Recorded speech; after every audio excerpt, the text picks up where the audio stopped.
Live? Yeah, broadcasting. Damn. We're still waiting. We're still waiting for our final participant. But I think she's having technical difficulties. Yes, it's gonna come. Yeah. Okay. Well, we could get started, I guess. This is very natural, like super natural flow so far. I mean, it's our first one out of the gate. We're gonna get the glitches out of the way. So welcome everyone. Who's in here? 9 participants. I can see. I should become more familiar with Zoom. Welcome to our inaugural 9 participants to the debut live episode of Dishes and Dimes. Pre-show? Who talks? It is what it is. We're going to workshop the name. I'm Katie, and I'm joined by Sandy and Kelsey. Hey, guys. Hello.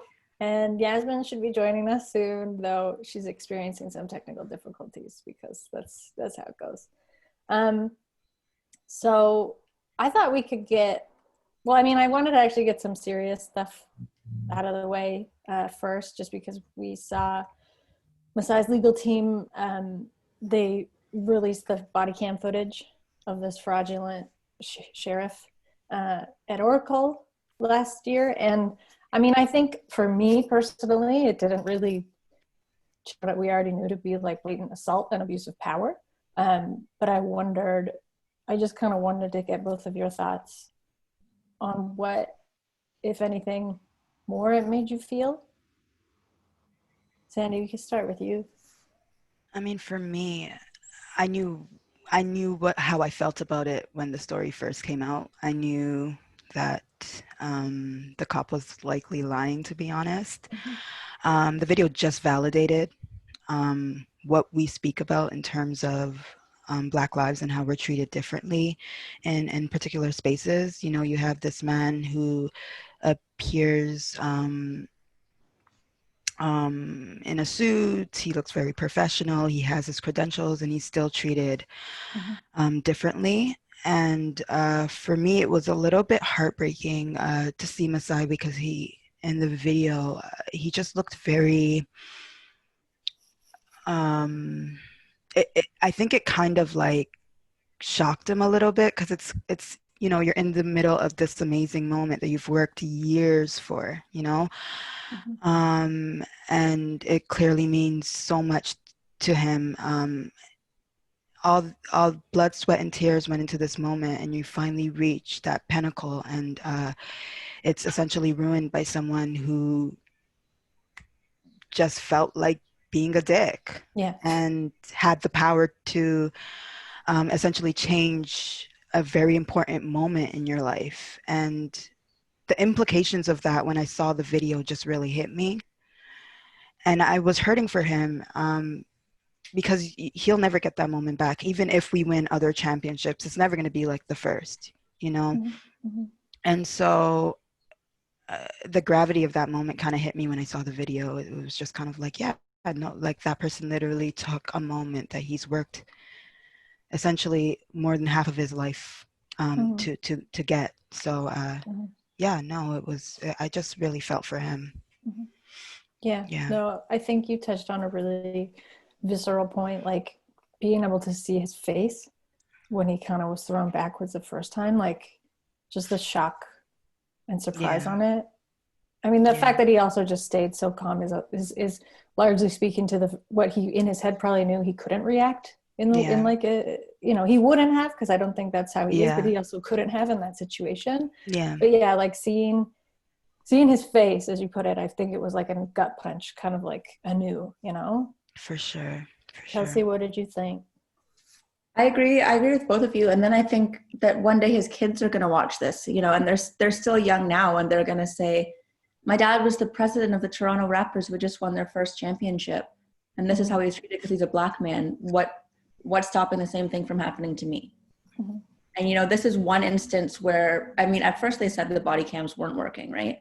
And now suddenly they have this footage. This is only one instance of body cams and police aggression out of hundreds of thousands. It just happened to be a very, very large platform. Mm-hmm. Yeah, no, absolutely. And I mean, I'm curious. I don't think we'll ever know, but like why, as you said, if they said at first the body camera footage wasn't working or wasn't there, why release it now? I mean, I think it is a bit of a full circle moment, especially like going into this year's playoffs. But I mean, we as fans can look at it like that, but the legal reasoning is probably a lot different. Yeah. Anyway, it sucked, and I thought we were obligated. I think we are obligated to talk about it. I guess I was happy to see so many more fans and members of the media just like getting to see that for the first time, I think, and some who were maybe like peripherally aware of it as it happened last season, but maybe not to the extent of like how like gratuitous it was. Mm-hmm. And I think the timing's actually perfect too, given the messages that that the league is trying to get out there. In the bubble, it's very timely to see a video where a Black guy's doing his job, and he's doing his job. He's going to like he's minding his own business essentially, and he's still met with aggression and anger. So I think it's very timely that the video came out when it did as well. Yeah, Nick talked about it a little bit in his pre-game scrum today. He was asked about it right off the bat, but I mean, he just kind of echoed what we're saying. Yeah. But it did make me wonder if the Raptors would, I don't know, again, probably the legalities around it, they couldn't. But if the league and the Raptors will do something about it, if they want to continue to use this platform of games and like the bubble itself is like a platform for activism, as they said, I think they should. I wonder how they could, but it would be like a good opportunity to like, you know, back one of their most important and like significant, I think, figureheads. Members, yeah, for sure. There's no smooth way to segue into the next topic because this game was I don't know, I had a lot of fun watching it, but the Blazers beat the Lakers last night in a very, probably just about as smooth as that segue was. That's how the Lakers were expecting things to go. They didn't go that way. So, you know, I think early on, I want to get both of your takes on this, but early on to me, I guess I forgot how big the Lakers are. Like you've got guys like obviously like Dwight Howard, who I feel like, I know he's not a hulking center, but I can't think of someone else in the league who's just as like, AD is also huge, but like AD, Dwight, you know, LeBron obviously, gigantic guys, and the Blazers are very like they're super small like in comparison. So I think at first I thought it was going to be a real bully game, especially because like the shooting, like Dame and especially like CJ McCollum's shooting seemed a bit spotty at first. But do you think, seeing what we saw, that like shooting was kind of the answer in the end to this, that the Blazers are going to be able to keep it up, like this kind of like bruising by LeBron and co? Kelsey, I'll start with you. Oh, Yasmin's here. Oh, hi, Yas. Hi, Yas. Perfect timing. I know she's dying to talk about it. Yeah, well, while she connects, Kelsey, we can start with you, and then we'll get Sure. So I think it's sustainable. I mean, we watched them do it throughout the entire bubble series. You know, Dame's playing at a completely different level than anyone else right now. And it's not like the Lakers had size, but they didn't really do anything with it. Like, where was the contribution from, you know, JaVale McGee, or you have Anthony Davis, who doesn't want to play center, depending, like, no matter what happens. If the series lies on you playing center and you don't want to do it, then that's a whole different conversation. But Hassan Whiteside was brilliant if you want to talk big men. Yeah, that's true. You can't discount Hassan. Number one, I think in all the league in blocks, like throughout this season, and like if not last season and the season before. It's your favorite meme. It's a cold world. Bundle up. I died when I saw that, by the way. That is just like months ago. Like I was like, I'm gonna need this one day. And it's been so useful. But like you and him are both having it live on in perpetuity, because I think it was last week, you know, they're taking so many ice baths outside in Orlando and his was like getting prepared for him by the team trainers, and they were dumping in the ice bags, and he was just filming it, like live streaming it, and he was just like mumbling like, it's a cold world. It's a cold world. The whole time. Oh God, so funny. I thought him and Dwight were maybe going to get into it. Did you see that at all, Sandy? Yeah, I really it got to a point where I really did think that they would get into it. You know how Dwight is hot-headed, and he's living for a foul, so he comes into a game with like 2 fouls already on his name. So I really thought they were gonna come to blows at some point. But like Kelsey said, if the series depends on AD playing the 5 and he just refuses to play the 5, they're going to have a real issue. I also noticed that AD, again, it comes to like passiveness. I really didn't see him as aggressive as I was expecting him to be in that game. And right now, I don't know what's going on with LeBron. I don't know if it's the bubble that's affecting him, or like people have said, maybe he's warming himself up to like a grand finale where he just goes off. I don't know what it is. But in the meantime, AD is going to have to shoulder some of the burden and kind of not pass it off to LeBron as much as he has. And with his shooting in the game, I was just really kind of confused.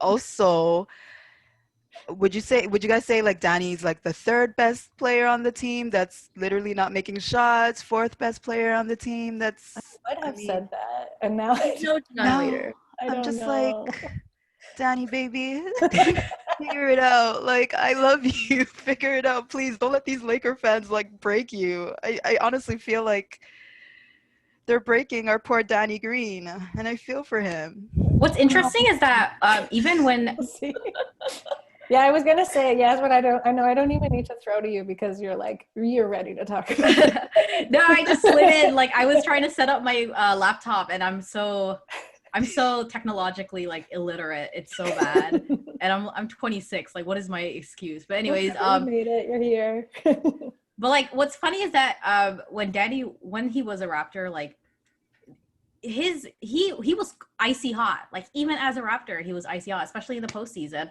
But we were able to ignore that because the role playing like talent surrounding him was just so good. Like if Danny was having an off night, you could count on Norman Powell, you can count on Fred VanVleet for picking up the slack, which we saw in the finals. But here, like, there's so much pressure on him. I feel like it's just adding to the shooting woes that he's experiencing because not only do LeBron and AD have to be like brilliant for them to squeak past these games, but the role players have to play their roles and they have to like fulfill it to the fullest extent because the supporting cast is just, it's so bad. It's so inadequate.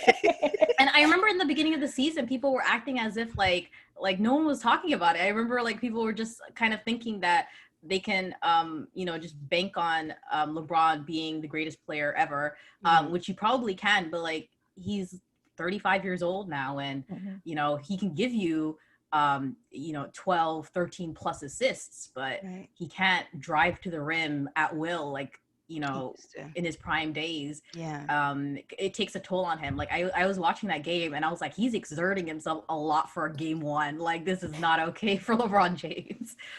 It was tough to watch. It was hard, but like at the same time, I was so happy for Portland. Like it's kind of like a storybook situation for them to go from like Nurkic hurting himself and then being the 8th seed, and then now winning a game 1. Like if their season even ends here, it's still like such a great story for them. For sure. I mean, I feel like if they win it all, Toronto should still have a parade. Yeah, for Portland. They're like Toronto West. Like Dame is like Kyle Lowry West. So yeah. That's a good point. That's a good point. I mean, they play like the 2016 Raptors. They remind me of just with the backcourt and then the big man.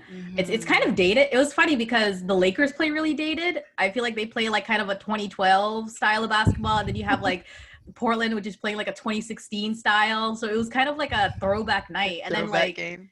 Yeah, I feel like you have teams that are trying to like go and be as innovative as possible and try to be as cutting edge as possible, and then you have these teams that are just playing kind of like a throwback style, and it was a weird experience watching it. Yeah. But Yasmin, I want to touch on something you mentioned, like this notion of what we've seen LeBron do forever in his career, just like toss the team on his back and like really kind of hulk out in those moments. But, you know, I think this series, especially, this is something, and we'll get into this with a different 8th seeded team later, but with like 8th seeded teams in the playoffs in general, it is such an energy thing, right? Because there's just like, and I mean, all along the Blazers have just been like fighting to stay in this thing and like secure the spot. Like Dame said, like, why would I waste my time, you know, when it was already kind of such a, like, they didn't really want to go to the bubble. They were like, what's the point of going if we're like, don't have a chance to like actually make it to the playoffs? What a turnaround, though. Yeah. I know, right? And they proved they could kind of put that work in and get all the way through. But do you think this game, like this series rather, it is going to come down to energy? Basically, like if the Blazers can keep it up, and I guess kind of if LeBron could keep it up. Yeah. Yeah, I think it's a mix of energy and just talent. Like what was so strange about the 1-8 matchups yesterday was that the 1 seed was like thoroughly outplayed. Like it wasn't a situation of outlier shooting. That did not happen. Like I remember people were checking the numbers to see for, you know, for excuses, like to see why did the 1 seed lose? Because if it's understandable if the opposition is having an outlier night and they hit 50% of their threes and they attempt 40 times. But no, these teams were just running like simple pick and roll, just blocking shots, packing the paint. Both teams packed the paint versus LeBron and versus Giannis. So to see them just execute, they came really level-headed. They executed a game plan that was very clear, and they just killed it on the offensive end. Like the 1 seed yesterday was just outplayed thoroughly. Like it was such a weird thing to see. Like I still can't believe it because I remember seeing like, oh, okay, this is when T. Ross gets hot. Oh, okay, this is when it's Dame time. Like, Dame had 34 points. Like, that's a calm night for Dame. Like, he just came from a week of dropping 50 and 60 like it was nothing. You know what I mean? So, to see him beat them shooting, you know, 34 on a regular night for him, and then to see, first of all, I want to say, like, Hassan Whiteside played his heart out. Like, he completely put all his energy there. Like, he is a limited player. He's slow-footed. We all know, like, his limitations on the defensive end, but like to see him come through when his team is like shorthanded and needed that extra oomph, like to see him emphatically block LeBron, like I think it was twice back-to-back plays in the fourth quarter or something. I'm like, oh my god, like you like, go. Who is this? Yeah, like I was like into it. Like it was weird. I love watching games where I'm not rooting for either side. I can just enjoy right. People are putting forward. No stress. You could just watch it with no stress. I think it comes down to cohesion too. I mean, like LeBron has this ragtag team of misfits that maybe it worked well in the regular season, but that's a lot of guys with a lot of big, not necessarily personalities, but tipping points. You know, you got Dion Waiters, you've got one of the Morai, I don't know which one it is, but that's a lot of the Morai. The Morai? I just took that in. And that's a lot to kind of harness, especially when things aren't going the way that you expected them to go. I also think it's a little bit of the bubble affecting these teams too. I think it's they haven't been in an empty gym since they were like 12, you know. A lot of these players, especially like a player like LeBron, you know, this is totally new for him. No fans, your family, friends, significant others of whatever variety are not in the bubble. You haven't seen them, and it probably doesn't feel like a playoff game. Like the urgency that would typically be there with a playoff game isn't there in an empty gym. And I think a lot of these guys are struggling with it more than maybe we expected. And honestly, I do feel like we're going to get a champion that nobody foresaw. Because I really do think the bubble is affecting them, and they don't really have time to figure it out. You know, you either win these games or you're out of the playoffs. So I honestly feel like we're in for a big upset with these playoffs.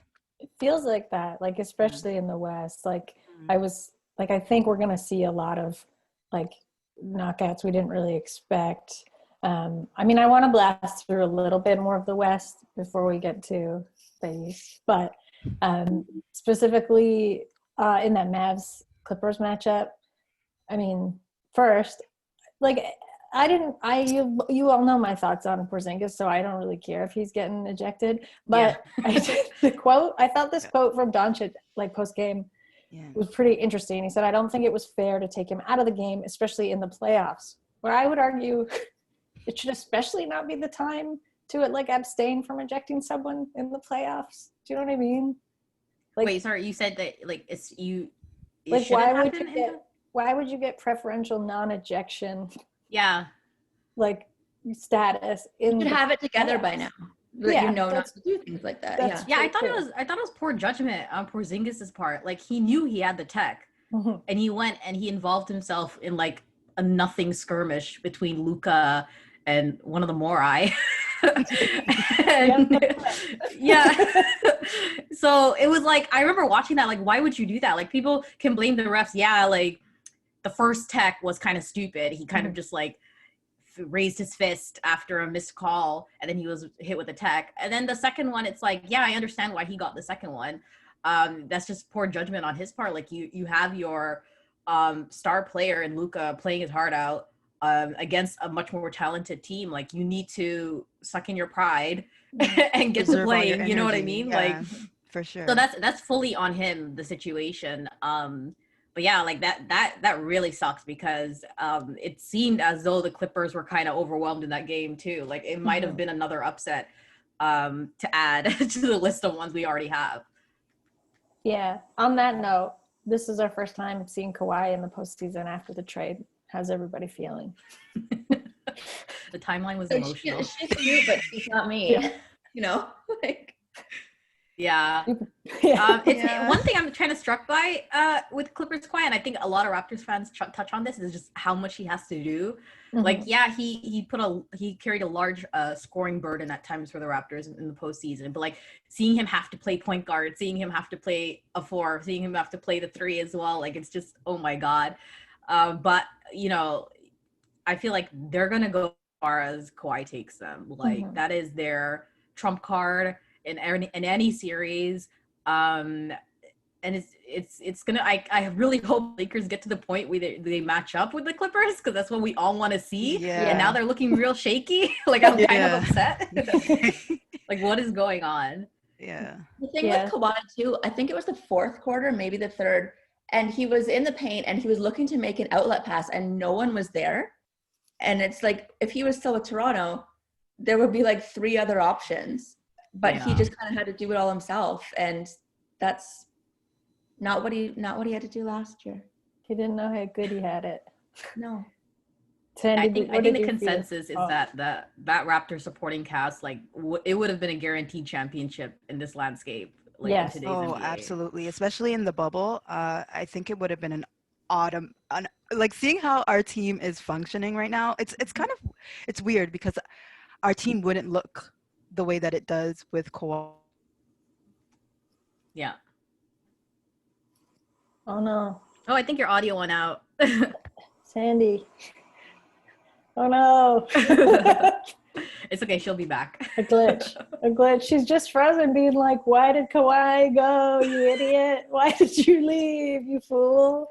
I will take this technical difficulty pause to let anyone in the Zoom know, if you have questions, please type them in the Q&A window versus the chat window, and we can get to them probably like towards the end of the app. She's back. Okay. Nice. Give me a second. Can you guys hear me? Yes. Yeah. Okay. Oh, Jesus. I apologize. Technical difficulties. That's all good.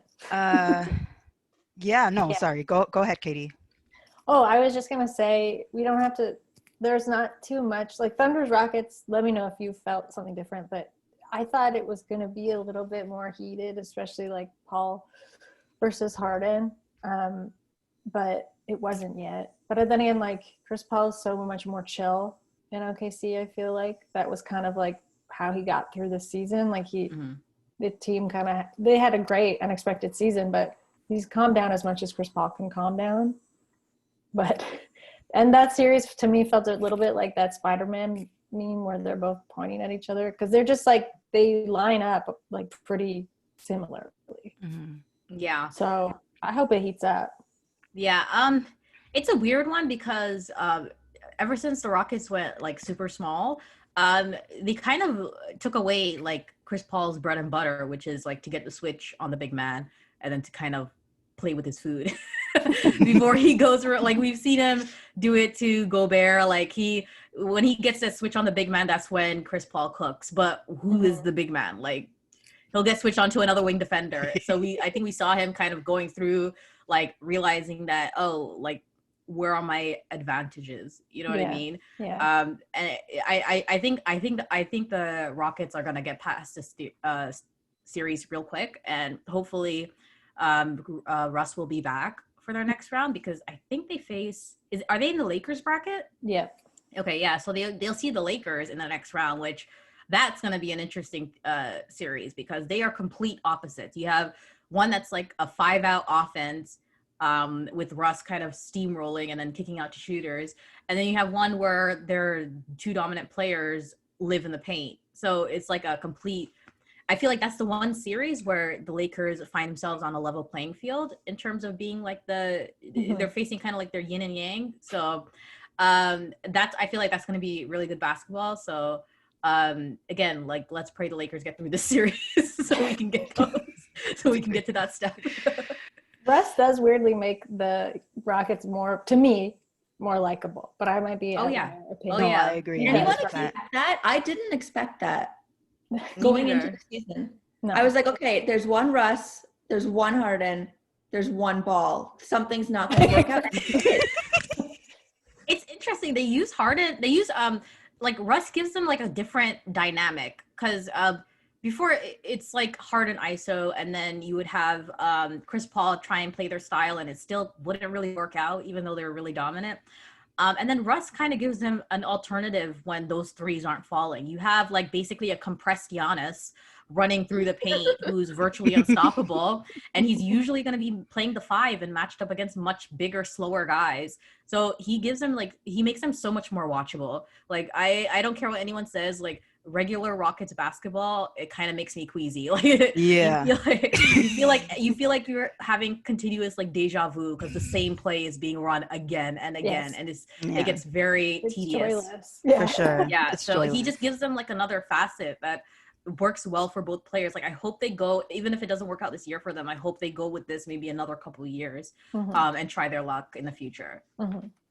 Unless anyone, I did want to give a shout out to, I think, who should be the real bubble MVP is Mike Conley's wife Mary, who gave birth like 3 days ago, and now Conley is back in the bubble. So wow. See you, Mary. You see that picture where he was lying in the hospital bed? Like he gave birth. Like he gave birth. He's like, yes. Why do men always do that? I don't know.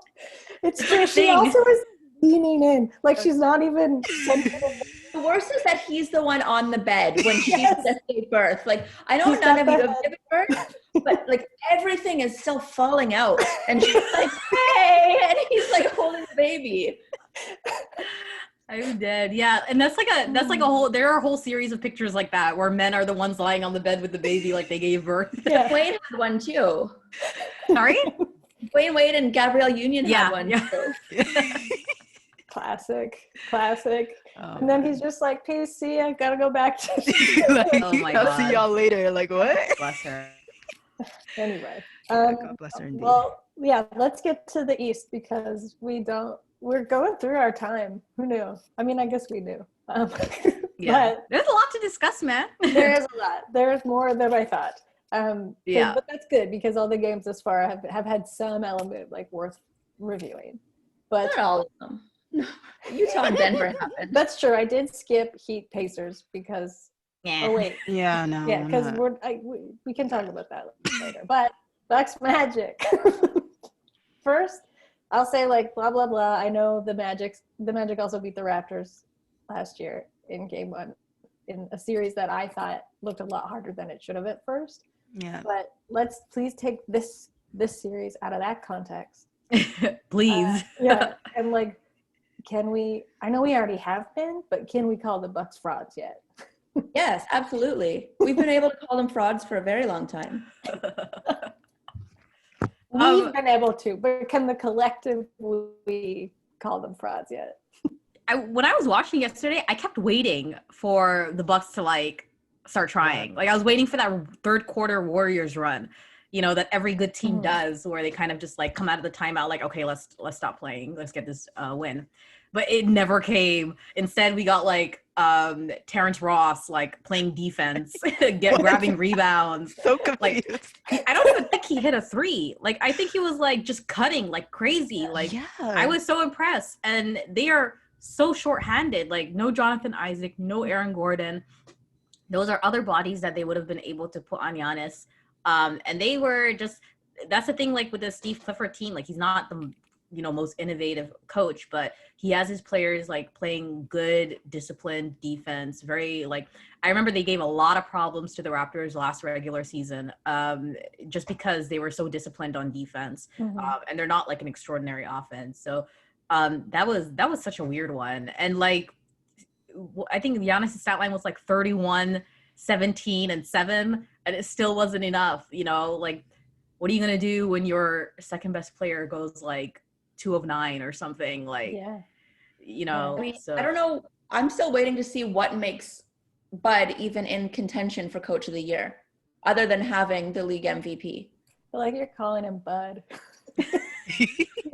He's not my bud, but I would call him Bud. It like makes his name even more like like least amount of respect. You know what I mean? Oh, Bud. He hacked the regular season. I think that's the only reason. Like he kind of hacked it, found a loophole for the regular season, and has yet to like, because this is the thing with Bud. Like even with that Atlanta team, with last season, probably with this season. You know, it's kind of the same old story where he's like, I don't know if it's like arrogance or something, but he's so devoted to his like principles when it comes to his team schemes, and he's not willing to adjust. And it's like, even his fans, like I was listening to a Bucks podcast after the game yesterday to kind of rub salt in their wound or something. I don't know. And as I was listening, honestly, I was trying to get a better understanding of what the hell happened.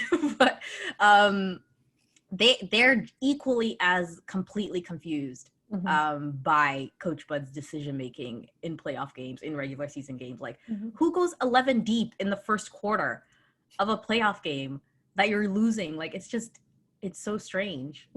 It's Casey, but at least Casey would have tried to make like in-game adjustments eventually, like, but just refused. Might have been late, but yeah. Right. Yeah, it would be very have a Lucas Nogueira to throw on LeBron.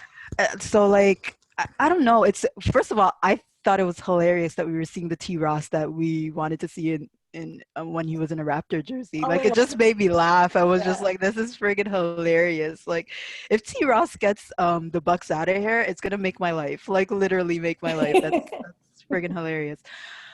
I honestly, I just really felt for Giannis, because he's doing everything in his power to get the Bucks where they need to be, and his role players are just, I don't know, again, it might be the bubble, because I think Grant Hill said something about it being really difficult on him in the bubble, and it's taking, like, mentally taking a toll on them.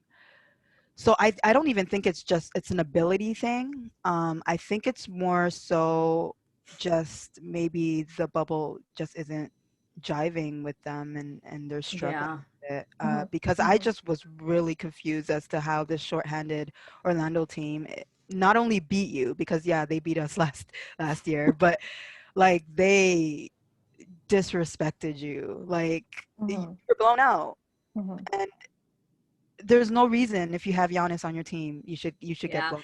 What was funny though is that, like, as I feel like as the minutes were winding down and we reached the last couple of minutes of the fourth quarter, and the timeline like kind of realized that the Bucks were about to lose, like every NBA sports fan base was chiming in like, Giannis, we will save you. You will be out of there. It doesn't matter what team, but you will be out of a Bucks jersey soon enough. It was like just a collective, like, I don't know, pity party. It was hilarious. It was so funny. You saw all these pictures of Giannis in like a Lakers jersey and I saw him in a Suns jersey. Like, I saw him every relax, guys, relax. That's a reach. That's the Suns fans getting real ahead of themselves and like what they've experienced. 8-0, man. 8-0. That's all that matters. Whatever. We should blast through just like the last couple of things because I think we got a lot of questions, so I want to take some of them. But, just for the Sixers Celtics series, we don't really have to talk about the game, but who would you rather see coming out of the series for the sake of the Raptors? Without Hayward, it doesn't matter in my opinion. Like if the Celtics had Hayward, I would have been like, yeah, give me the handicapped Sixers team. You know what I mean? Like that would have been fine. But like, yeah, Hayward missing a month is a big deal for them. Like he's a major playmaker for the team. He's a cog in that kind of machine, and they play like a system of basketball. So, and then like, the Sixers are missing Simmons. So I think that the series just got a lot more interesting. And ultimately, I think the Raptors just want the most tired team to come out of that. Yeah. Go as long as possible. Yeah. 7 games. Just blood, sweat, tears. Yeah. I want like a Sixers series from last year for them. What about you, Kelsey? Yeah, I agree. I want whoever's more tired. I want a 7-game series of like Joel Embiid playing like 32 minutes a game. Because he's like, gonna be gassed by the time he 32 minutes. Just like stomach bug, everything. Right. I was about to say, I want stomach bug. I couldn't get out of bed, but tell them I couldn't get out of bed. Like that's what I want. Whoever's the most exhausted and does not want to be in the bubble, please win the series. So I don't think Kemba's knee can survive like a 7-game series. We saw what a long All-Star game did to him. Yeah. He like couldn't play basketball for months after. It's so sad, but it's that's true. Horrible. I know. Yeah, that was bad. And then all the Celtics fans were like, "This is all of Nick Nurse's master plan." It might have been, honestly. Like we don't know. Like quickly, I think this surprised me that I felt sorry for the Nets last game because I just forgot that they have KD and Kyrie. But I think like going forward, like which is I just forgot about them. But anyway, going forward, like I think that it serves the Raptors really well to like bully the hell out of Brooklyn because we saw what happened when they gave up, when they took their foot off the pedal a little bit. Because this is like a young, weird team full of a lot of like wily energy. So would you agree, like, one, I think we deserve like blowout wins in this series as a fan base. But do you think that, can you foresee anything else like really giving them problems? The Raptors problems, I should say. Just Jared Allen. Yeah, God bless Jared Allen. You perfect. I'm the only one on like the Black Ops helicopter being like, Jared, I'll get you out. Like, come to Toronto. It's just me. Bring Justin Anderson with you. If he tones it down a bit, there was some chippiness at the end of last game. Oh my God, I was so conflicted. Like, oh yeah. I would jump in front of like a bus for Justin Anderson, no questions asked. And then like, why are you beefing with the Raptors? Like, if it wasn't for the 905, you wouldn't be anywhere right now. They traded you to Brooklyn. They gave you life. Come on, Justin. Of all the low-seeded teams, of all the lower-seeded teams, the Nets were the ones I thought that would, steal one or play like really competitively. They still could. Yeah, they still could. It's not over yet. But I think it was a post game that the Raptors still seemed a little iffy about their defensive performance, which is like, I feel like they were really dominant all game except for that. I think it was the third quarter period where they kind of started to the lead. I think it got down to as low as 7 or something after it was up at like 34 or something like that. So they probably have to clean that up, not get too arrogant because these are all basketball teams, professional basketball teams. And you still have to kind of earn your keep. They are the champions, but they still have a lot to prove and they still play like it, which is really cool. Yeah. So on that note, I'm going to bring in our first question. I'm going to click on answer live. Oh, I didn't show you, did it? Anyway, I'll just read it. Go ahead. This is from Andrew Roy Park. How much should the Raptors let the third stringer play in the Nets series? Which I think they should a lot. Give me more Paul Watson minutes. Yeah, I was going to say I like him. Paul Watson. I like him a lot. Do so I've good. been trying to tell y'all since November of 2019. But no, what third stringers do we have left? O'Shea's gone. McCaw's injured. Like, they're going to become I think they'll just become like, again, not so much third stringers, more of like the bench or like a deep rotational like assets kind of like, because we saw, I mean, I know people were hesitant to say like how many minutes will Stanley Johnson really get, but he could actually get some. Like he could get many sprinkled throughout games. Yeah. Oh, I see that too. I think that's one motivation to kind of really dominate the series, so that they can ensure that the third stringers get some time to play, get their confidence built up, because you never know when you're in a series and you need that spark, just some sort of like inspiration to come in during a tough one, and to give you like kind of an unexpected skill set. Like that was norm back in the day, you know what I mean? Like that was I feel like that was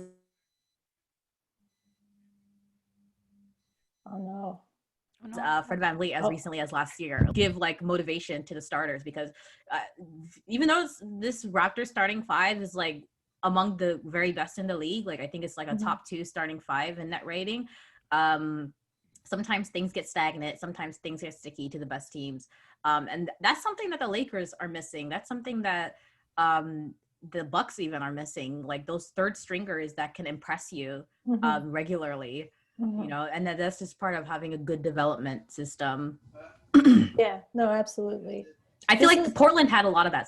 Like with Gabriel, like just having a guy that can come in with energy, that's just playing inspired basketball. He was amazing. I was like loving it. He was having a blast. I love him, and like just is so joyful, and like, but still manages like nerves aren't overtaking him. He's just like kind of like I don't know, just like scarfing down the experience and like immediately translating it to like energy and just like smart decisions and just like everything. He set the tone. I honestly think he set the tone for the Trailblazers, because you had Dame dancing by the end of that game. Like he was feeling it. I think that's had a lot to do with their bench players just bringing energy. Like Hassan Whiteside had something to do with that. Like you need those players to show up for you in the postseason. This is a more bubble wide question, but Kendra asks, do you think the bubble helps depth more than the superstars in this case? Like same with young players versus established ones. It seems like the pressure of the playoffs feels lessened for those guys. So kind of what we just talked about. Do you think it has more to do with maybe the bubble and it's like a stage where they're going to be more like showcased and there's like no nerves of, I guess, like distractions of it being of like, I mean, you could even say like distractions of travel and like all the kind of motions that guys have to go through like in a series that are a little bit more exhausting. I think it's more you like when you're not in the bubble, you see all of the vets and the superstars and you see them a little bit of their daily routines. But when you're in the bubble, it's like right in your face. So you see exactly what it takes to get to that level. And I think that just the knowledge they have from even just off the court, just being around these guys literally 24/7 is really beneficial to them. I think we're seeing like two extremes with like just the mental effects of being in the bubble. We're seeing guys hyper focused, playing their best basketball, and then we're seeing guys that are kind of cracking or getting a little overwhelmed with the solitude. So I think it just depends on your personality. Like it might be just the introvert extrovert thing or something like that. And I think it's going to get more pronounced as we go on in the season, like as we go on in the postseason. Sandy? Yeah, same. I think it has a lot to do with these players that typically wouldn't be hanging out with the starting five of their team, now being forced to hang out with the starting five of their team and really again, I think cohesiveness is gonna be the thing that wins the playoffs this year. The more cohesive a unit you have, the more chemistry you have. You don't have the distraction of the fans. You don't have the distraction of outside influences in terms of your family, friends. So the team with the most focus, who's unified, I think will win the playoffs. So it does work in the favor of the bench players and the third stringers because they now have an opportunity to showcase talent. And I think the starters are more likely to vouch for people like a bench player or a third stringer to maybe get minutes, and because they spend more time with them now. So I do think the bubble is helping these players for sure. And I want to say I messed up tip, which is bad for me as a journalist, but I thought it was at 1, but it's at 1:30. So if you guys are cool with it, we can maybe go to like 1:15 and just get through a couple more questions. Yeah, of course. Yeah. Go for it. Great. I don't know if anyone's been following the player generative media that's coming out of the bubble. Like Matisse started his blog religiously. I like JaVale's, but we got a question from Anne. Do you feel has the best bubble vlog? Probably Matisse. His editing is insane. Do you think it's him though? Yeah, he says he edits everything himself. Shit. Yeah, he said he's actually a photographer. Like that's his pastime. Like he loves photography. So to see him like kind of like full on vlogging, like it's awesome. I love it. And like, is he still like? I haven't watched in like a week or something, and I want to know like as the team struggles, is he still gonna update us and give us like behind the scenes stuff? like as the tensions rise, are we still getting that kind of access? That's when we're gonna want to see it more. I want drama. I want like old school MTV, Real World, yeah, Real World Sixers. Kelsey, who else are you liking? O'Shea, of course. I mean, his is not quality-wise. It's not as good as it's raw as Matisse, but it's very raw. Rustic. It's like the unfiltered bubble. Rustic. It's a rustic look. I love it. He's giving us little glimpses into. Was he the one who released the clip of like him and OG discussing shawarma? Yes. The other day, and I'm like, this is good information. Thank you. Sandy, have there been any other ones that you've been following? I think those are the ones that I have been following, O'Shea and the Matisse, because it's been really pretty to look at, and he's done a really good job with editing. So those are the ones I've been paying attention to. Do you guys have suggestions for any other?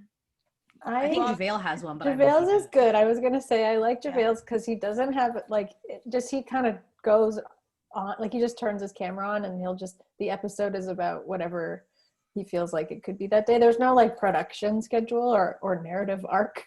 Like one day he just like dropped his whole breakfast on the floor and he was just like, oh just no, and like picked it up and was like, well, I still gotta eat this. And he just is kind of walking around like waving at people. Yeah, he is. So I would recommend JaVale's.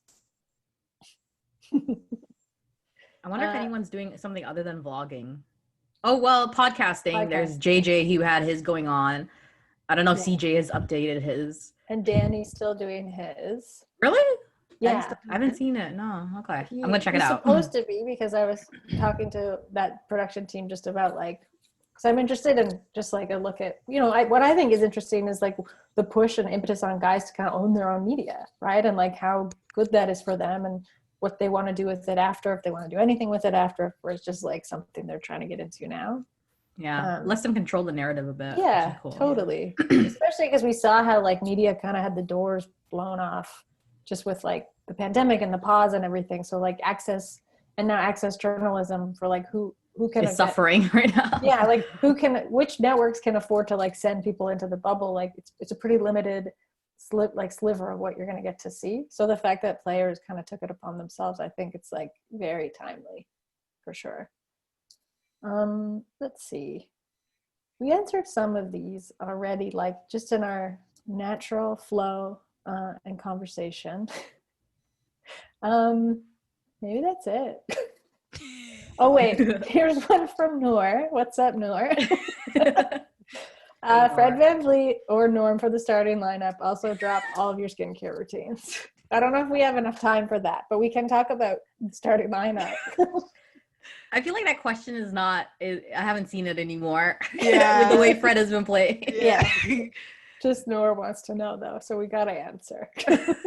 Could you imagine though, having people like having like opposing teams think that they could kind of just like barely make it through the starters and then have Fred VanVleet come off the bench and just like obliterate you to like absolutely nothing?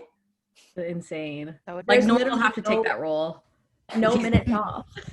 He's been pretty good at that over the years. So yeah, I think Fred has completely established himself as starting, point guard / shooting guard, depending on the night.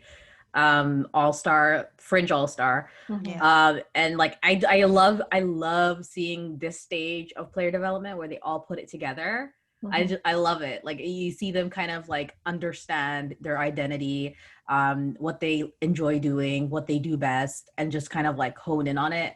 I feel like this is kind of like the twilight before he kind of becomes a perennial all-star and maybe takes Kyle's place. So just seeing the maybe passing of the torch situation happening so smoothly for the Raptors is awesome because it looks shaky at times. Yeah. But I do think like you touched on a good point, and I think right now so many players on the Raptors are kind of having that like developmental moment. Like what we're seeing from OG, I think has just been like at a different level. Like not just like I at first was like, oh, his like offensive game. He's capable of becoming, I think, this like sneaky, stealthy presence that the Raptors don't really have because they're so relentless, like in everything they do and like in your face, right? But he just like, we saw it in the Lakers game when he kind of popped up and like really flustered, I think, LeBron and AD. But we also see it with like his defensive game too, because I think that's kind of built into just like the ethos of the franchise. We're obviously like, yeah, as you mentioned with Fred, we're kind of like seeing a bittersweet like passing of the torch. Yeah. I think like norms become a lot more consistent. There's times we still want him to be more consistent, but I wish we could like pause like in this moment of everyone's development. Like if we can get like peak all-star Kyle and like French all-star Fred and just like stay here forever, I would love it. Be perfect. But it's that's time waits for no one. Yeah. I mean, it is. It's just like I think one thing that stuck out, like watching these first games, like in every series, is like how lucky and how well we have it with the Raptors, and like how they can make, they're going to make this series really exciting and like versatile and like engaging, because like everything they do is like, it's just so interconnected as a team. It's not a focus on like one or two guys and what they can do or can't do. It's just like how the whole team clicks, and how they're really humming when that happens. I have a theory that like playing in Canada has a huge deal to like, it plays a part in like their chemistry, because they're kind of in their own bubble during the regular season up here, where you see like end of bench guys hanging out with starters regularly, because that's like who those are your work friends. Like you're in a country that you're not, that you're new to. So they're kind of always in their own bubble. Like I think we're seeing it now with how well they've adjusted inside the bubble. Like they have not missed a step. You know what I mean? Like everyone seems to be having a blast. Everyone is playing the same basketball we saw in the regular season. Like so I think that they're kind of prepared for this exact setup. And I'm kind of sick of this because everyone is asking about it.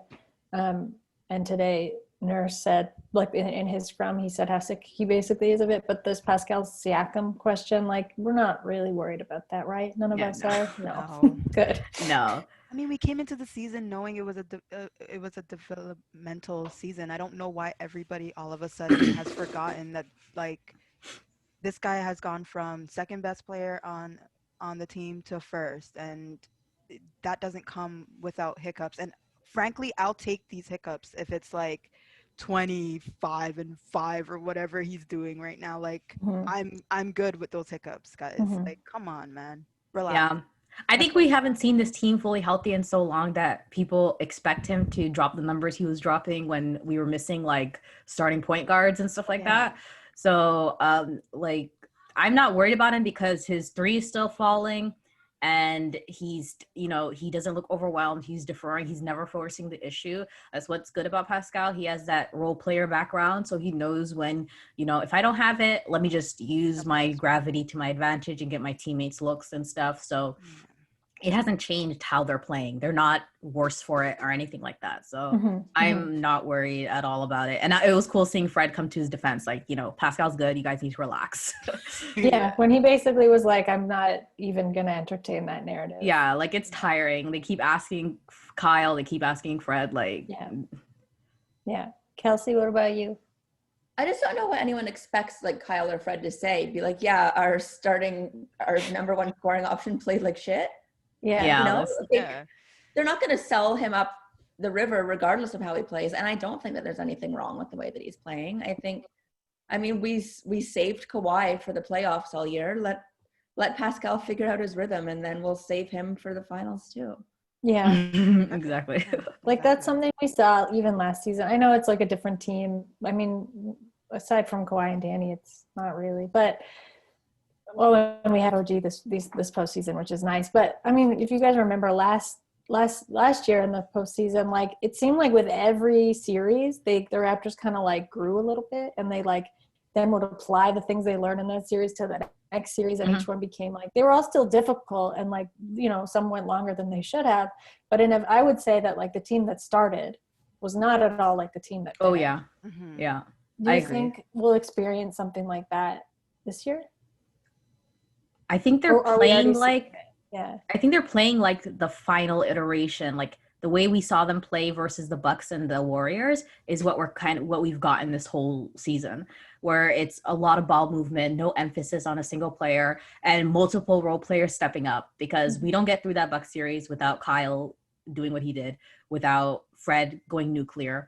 Like, you know what I mean? Like that it doesn't happen. And then in the Warriors series, we saw how well Pascal played. We saw how well, Marc Gasol defended. Like, it's a team effort, and that's when they're playing the best basketball. In the Sixers series, it was just the Kawhi show, and they were worse for it. Like, it went on way longer than it had to. So I think that the team that we see now, we might get like a more refined version where they connect more, and that's been missing with people in and out of the lineup all season. So maybe we see that going into the next series. But I think we get this team we have is kind of what we saw in the later series. Kelsey, what do you think of that? I agree. And I think, we've missed so many lineups and so many games because of injuries. But I feel like the Raptors seem to keep their injured guys more involved than the other teams do, or guys that, join later. Like the Lakers, they're adding J.R. Smith, Dion Waiters, Amori. Like it's not working the way that a Raptors lineup that hasn't played together before is working. Yeah. Sandy, any thoughts on the Raptors I feel postseason evolution? Like Yaz said, we're seeing the final iteration of the Raptors that we saw again in the Bucks and the Warriors. I'm not even in the playoffs this year, so I'm just like, what the hell did we play? What were they called again? That's Steph's team. I don't know.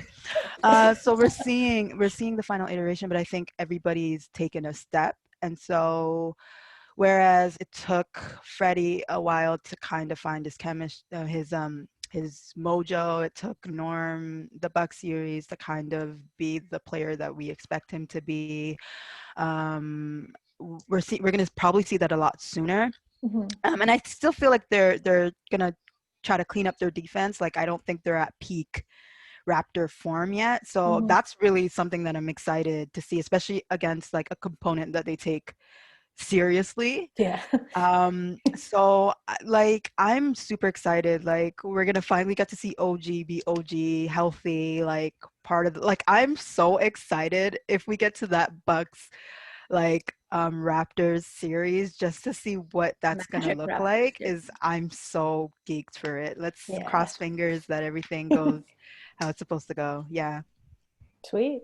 Yeah. I feel like that's a good note to end our debut ep on, right? Yeah. Awesome. Yeah. Yeah. Because nobody's nervous about today's game. So I forgot we had a game today, to be honest. So let's go Raptors. Let's go Raptors. And thank you everyone for joining. If we didn't get to your questions, save them for next time. If we did, I hope we did in our very natural, intelligent, enlightening conversation. But thank you for being here. And we'll see you next week when we'll be switching up our hosts. So it's going to be something different every week. And we hope to see you again. Thank you guys.